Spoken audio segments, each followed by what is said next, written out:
On a parlé un petit peu de Loïc Chéniaud, aussi connu sur le nom de Moïse Chéniaud, en live sur comment est-ce qu'il a viré à droite.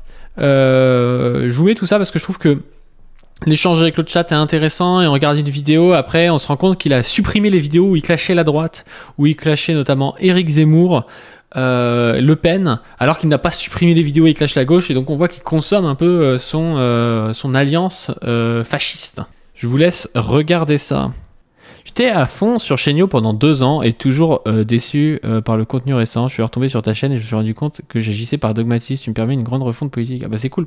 Mais tu vois, moi Chéniaud, je l'ai observé pendant longtemps. Alors j'ai toujours eu un truc qui me gênait chez lui, parce qu'il a quand même un certain égocentrisme. Enfin, il y a quelque chose qui cloche un peu quand on l'écoute. On voit que dès tout jeune, c'est-à-dire il y a des années, là, je sais pas quel âge il avait, 20, 22, 23 ans, il essayait déjà d'endosser le rôle du sachant.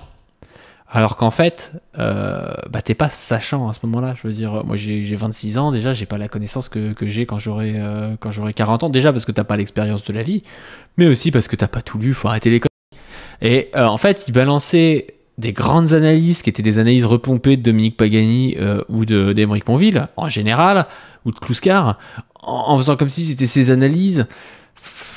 Ça me gênait, mais il y avait des trucs intéressants qu'il disait aussi. Et il n'était pas du tout, comme aujourd'hui dans une dérive brune totale, quoi. Aujourd'hui, par contre, c'est très clair, quoi. Il n'a aucun humour. Ouais. Après, il y en a qui disent ça aussi dans les gens qui le connaissent, qui ont été à l'IHT et tout, qui me disent aussi qu'il s'est fait chier dessus par une certaine gauche. Ce qu'on peut comprendre, mais moi, si vous voulez, j'ai toujours eu la démarche de respecter le camp auquel j'appartiens, quand bien même il y a plein de mecs avec qui je suis pas d'accord, plein de personnes avec qui je suis pas d'accord, en me disant si quand même 90% du camp pense comme ça, même si moi je suis pas d'accord, c'est peut-être qu'il y a quand même une part, un truc, un fond de vrai, quoi. C'est pas possible que 95% des partis et des syndicats pensent un truc et qu'en fait ce soit totalement débile, quoi. Et je pense qu'il faut avoir cette humilité-là et que parfois il l'a peut-être pas eu, ce qui fait qu'il s'est mis à taper sur des mecs, même s'il le faisait pas si méchamment que ça. Moi je me souviens de Chéniaud tapant sur Usul, il disait des trucs vrais, hein. Il disait des trucs vrais sur la vidéo d'Usul, là, peut-on être communiste et objectif, où Usul pose des questions parfois qui sont un peu bancales au niveau de la théorie marxiste, hein. Notamment au niveau de l'objectivité, des choses comme ça, quoi. Le truc, c'est qu'Usul, c'est quand même le principal représentant de la gauche marxiste sur Internet, ou marxisme ou affilié, bourdieusienne, tout ça. Et donc, parfois, il faut se poser la question, quand tu tapes sur Usul, est-ce que t'es pas en train de faire le jeu adverse? Est-ce qu'il faudrait pas le faire dans certains contextes? Parce qu'en fait, là, il faisait ça, il y avait des gens qui se régalaient, qui étaient pas du tout des gens de gauche, et il aurait peut-être dû se poser plus la question par rapport à ça. Donc après, ouais, il s'est peut-être fait cancel, et ça l'a peut-être embarqué dans le sens inverse. C'est compliqué de savoir ce qui vient de lui, de savoir ce qui vient des autres aussi. Moi je pense qu'il y a peut-être un avantage pécunier à être de droite aussi, hein, même si c'est compliqué de le prouver, quoi. Mais je pense que aujourd'hui à gauche ça va être compliqué pour lui de gagner de l'argent. Il a une famille à faire vivre, et puis voilà, quoi. Bourdieu marxien? Non, mais pas gagner. Non, quand je disais bourdieusien, c'est parce que des fois moi je trouve que Usul il est plus bourdieusien que marxiste. C'est pour ça, quand je disais que Usul c'était le représentant principal du camp marxiste, je sais pas à quel point, mais c'est pas pour autant qu'il fait un mauvais taf, quoi. C'est des guerres de chapelle, comme on dit. Alors en quoi ils sont opposés, Marx et Bourdieu? C'est pas les mêmes pensées, quand même. Bourdieu a une pensée beaucoup plus je dirais statique, déterministe, une pensée assez rationaliste. Pourquoi la société est comme ça? Parce que Marx a une pensée beaucoup plus de l'action, du sujet agissant dans l'histoire, de la transformation historique, de la dialectique. Bourdieu n'est pas dialecticien. C'est ça, pour moi, la grande différence entre les deux. Il y a une pensée qui est presque un peu comme s'il était en dehors et qu'il observait la société chez Bourdieu, mais de manière très intéressante, ce qu'il fait, c'est pas le souci. Marx a une pensée qui est un peu plus dans l'action politique, je trouve. Point fort de Bourdieu, taper sur Heidegger. Non, mais en fait, c'est ça le truc. Moi, c'est ça ce que je reproche à des gens comme Chéniaud, c'est qu'à un moment donné, la critique de la French Theory, la critique de Bourdieu a été progressiste. Progressiste notamment par des gens comme Clouscar, par des gens marxistes dans les années 60, 70. c'était cohérent parce qu'en fait, on avait un camp progressiste fort, on avait le marxisme, et on disait attention, attention au structuralisme, à la pensée statique, attention à cette pensée-là parce qu'elle est pas forcément porteuse de transformation progressiste de la société à notre sens, quoi. Ça, c'était une pensée progressiste. Par contre, aujourd'hui, le retour parfois à la French Theory se fait par des gens qui n'ont pas forcément de culture politique marxiste, en général pas, et qui arrivent à la politisation, à la compréhension de rapports de domination par le structuralisme. Et donc, quand ils arrivent à cette compréhension-là, ce qu'il faut, c'est les amener vers le marxisme. C'est pas leur dire « Ah bah non, mais t'es réactionnaire parce que t'es bourdieusien, et en fait, Michel Foucault, t'es réactionnaire. » Il faut le faire de manière un petit peu, dire « Ok, Michel Foucault, c'est intéressant, mais je pense que c'est plus intéressant d'aller de pousser le bouchon encore plus loin. Ok, Bourdieu, c'est intéressant, mais est-ce que t'as vu ça? Est-ce qu'on peut pas aller plus loin? » C'est ça qu'il faut faire.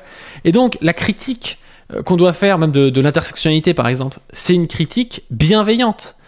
C'est une critique en tant que personne de gauche qui a conscience que quelqu'un qui est intersectionnel, c'est quelqu'un de gauche. Et souvent, on a vu des gars comme Chéniaud faire l'inverse. C'est-à-dire avoir une approche qui était pour moi pas assez compréhensive, pas assez empathique presque, et arriver et taper sur des mecs en expliquant « Ouais, non mais t'es nietzschéen, t'es déjà un nazi, tu vois. Bah non, en fait, t'es nietzschéen de gauche, t'es pas un nazi, tu vois. » Enfin, il y a moyen peut-être d'amener un nietzschéen de gauche vers des positions, par exemple à la Bégodeau, où c'est moitié nietzschéen, moitié marxiste, et puis après de le radicaliser, il y a largement moyen.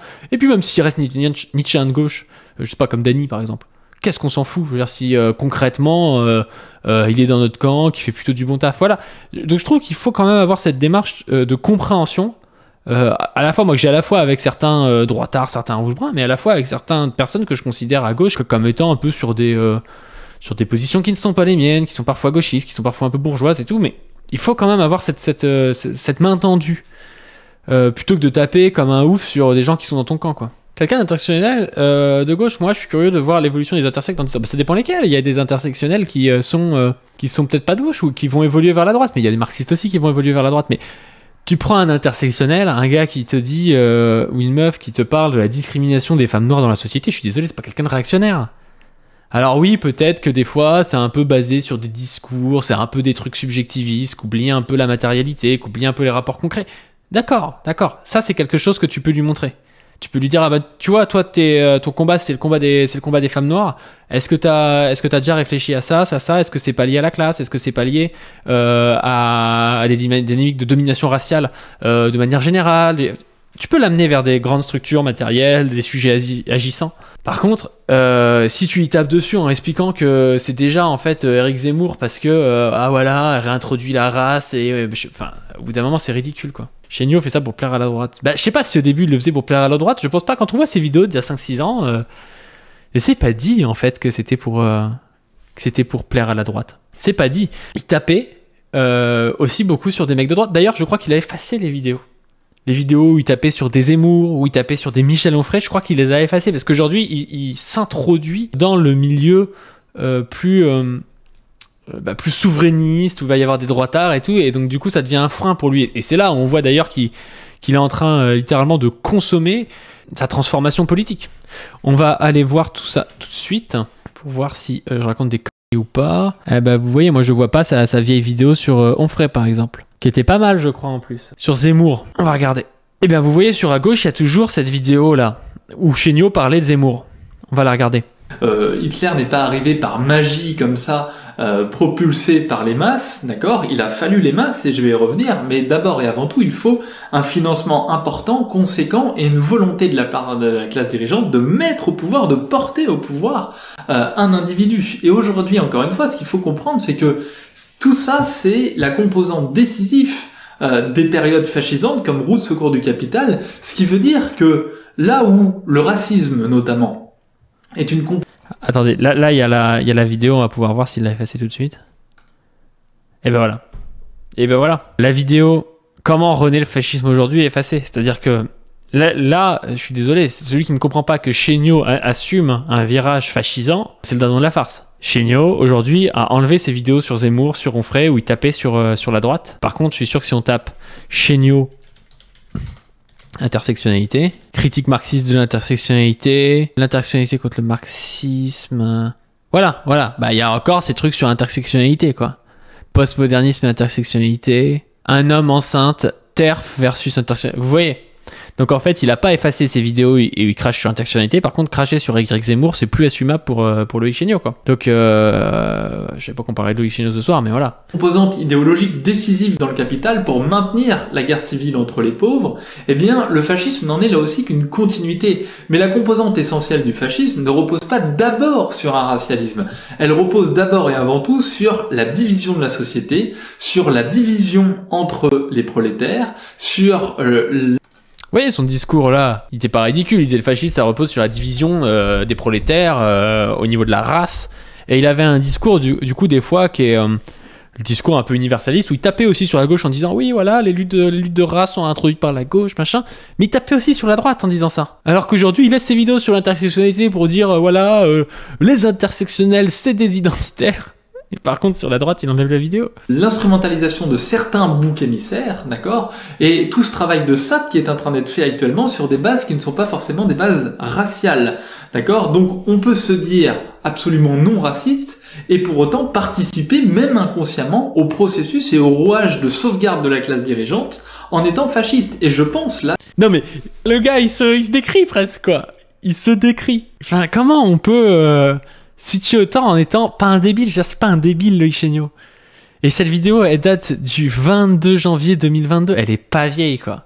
La vidéo, elle a 2 ans quoi. Vous avez le virage à droite en 2 ans quoi. Et il dit un truc pas con, il dit on n'est pas forcément raciste premier degré quand on est fasciste. Et ça c'est vrai, il y a plein de gens qui disent non mais moi, j'ai encore vu aujourd'hui. Moi je suis pas raciste, c'est juste que j'aime pas les mecs de cité en habit en lacostéenne et tout. Et puis en fait, il te ressort tout le discours et tout sur les arabes de cité islamisés, machin. Et le mec pense être universaliste, pense ne pas être raciste, quoi. Là, très clairement, effectivement, à la personne, par exemple, d'Éric Zemmour, d'accord, hein, l'enjeu n'est pas là. L'enjeu, c'est comment est-ce que une classe dirigeante va porter au pouvoir et financer, ou tenter de porter au pouvoir et financer un groupe ou un individu représentant de ce groupe qui va chercher à casser le bloc d'alliance historique, comme le disait Gramsci, c'est-à-dire l'alliance des classes populaires avec les classes moyennes et les nouvelles couches moyennes, au profit finalement des classes dirigeantes, en mettant de côté toute idée de lutte des classes, que dit très explicitement ici Éric Zemmour. Là, il critique Éric Zemmour du coup pendant la campagne en disant parce qu'Éric Zemmour c'est il faut l'alliance nationale quoi, il faut l'alliance de ceux qui aiment la France, donc en gros les blancs, entre eux, que ce soit des bourgeois, des prolétaires. Et lui il dit bah non, ça c'est justement le truc fasciste qui nie la lutte des classes et qui divise les prolétaires sur le principe de la race quoi. Donc bah non, mais il a raison. D'accord, donc tout ça s'inscrit dans ce parcours-là, et donc on peut se dire mais non, ça n'a rien à voir, etc. Parce qu'effectivement, on a l'impression que c'est pas la même forme, mais le contenu sous-jacent de crise économique et sociale, lui, est le même, et le discours économique et social d'Éric Zemmour, sur lequel je suis revenu à de nombreuses reprises, est lui aussi le même, d'accord, et cela vaut également pour Marine Le Pen. Et tout cela s'agence. Et cela vaut également pour Marine Le Pen. Et je crois qu'il avait invité à voter Mélenchon, je crois, en 2022. Et vous avez vu le virage, quoi. C'était il y a 1 an et demi, 2 ans, quoi. C'est pas Loïc Chéniaud, c'est Moïse Chéniaud, en fait. C'est Moïse Chéniaud, le mec. C'est la théorie de Moïse incarnée, quoi. Rouge, un peu brun, il finit son virage. Alors, je sais pas à quel point c'est parce qu'il est boutiquier. Ça, je sais pas. Mais c'est délirant. Pourquoi il y a le logo de la gauche? Parce que là, on est sur la chaîne à gauche. On n'est pas du tout sur sa chaîne parce qu'il a effacé la vidéo. On pourrait pas la voir sinon. Comme une contradiction a priori qui est finalement complémentaire, c'est-à-dire effectivement le macro-lepénisme dont nous parlons ici depuis bien longtemps, bien avant Emmanuel Todd, le macro-lepénisme ou le macro-zemmorisme, c'est-à-dire que finalement l'un et l'autre ne sont que l'avers et le revers d'une même pièce, d'une même médaille, puisqu'ils sont finalement que la poursuite logique d'un capitalisme en crise. Vous avez la version effectivement capitalisme start-upper, etc. à la Macron, et puis le national capitalisme d'un Zemmour qui, dans son dernier... Non, mais oui. Non, mais c'est vrai, il y a peut-être des gens qui ont trop craché dessus et qui l'ont fait virer aussi à droite. Hein. C'est peut-être vrai parce que ce qu'il dit là il y a 2 ans est pas affreux, et c'est dommage. C'est dommage. Je sais pas ce qui s'est passé dans sa tête pour que le gars il fait un virage comme ça, quoi. livre, rappelons-le, dit qu'il faut être un libéral du 19e, c'est-à-dire qu'il affabule, il s'illusionne sur ce que pouvait être un capitalisme d'antan, etc., ce qui lui permet d'avoir un discours démagogique sur de façade d'anticapitalisme, comme là aussi Marine Le Pen à bien des égards. Donc ce qu'il faut bien comprendre, encore une fois, c'est que malgré les bonnes intentions de ces personnes, cette dynamique-là les outrepasse très largement, et que finalement c'est du fait de ces dynamiques-là que une partie de la population est amenée à les suivre. Ouais. Ouais, mais je sais pas quoi dire. Je vais introduire parce que je la ferai en capsule, du coup on a pas mal parlé, c'était pas mal je trouve. Donc voilà, je vous invite, avant d'introduire cette introduction qu'on mettra au début au montage, à vous abonner à la chaîne et puis à donner pour qu'on puisse interviewer des gens et qu'on puisse savoir ce qui s'est passé avec Loïc Chéniaud, pourquoi est-ce qu'il a viré comme ça, on va faire une enquête.